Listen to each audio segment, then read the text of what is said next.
Ramai orang tanya saya, Proton X50 ni kuat makan minyak ke? Sebenarnya guys, cara kita memandu pun mainkan peranan yang sangat penting untuk kita jimatkan minyak. Jom saya kongsikan 5 tips untuk bantu korang jimatkan minyak Proton X50 korang. Let's go! Yang pertama, jangan tekan pedal minyak korang tu terlampau ganas sangat.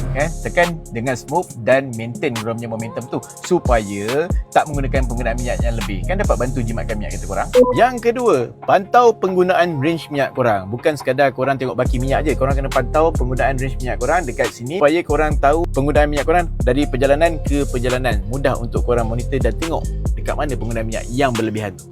Yang ketiga, periksa angin tayar kereta korang secara berkala. Tekanan angin tayar yang kurang boleh menyebabkan penggunaan minyak yang tinggi.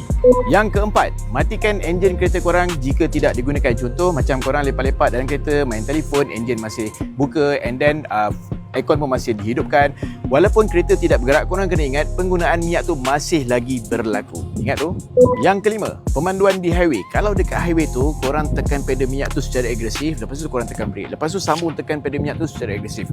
Berhenti buat macam tu. Sebab apa? Pemanduan yang smooth akan membantu menjimatkan lagi penggunaan minyak korang. Kesimpulannya, kalau korang nak kereta Proton X50 korang jimat minyak, bukan bergantung kepada kereta semata-mata, tapi cara dan gaya pemanduan pun memainkan peranan yang sangat-sangat penting. Untuk owner X50, kalau korang nak saya share lebih banyak tips untuk Proton X50, tunggu untuk video seterusnya. Yang penting sekali, bagi jadi apa-apa Roger je.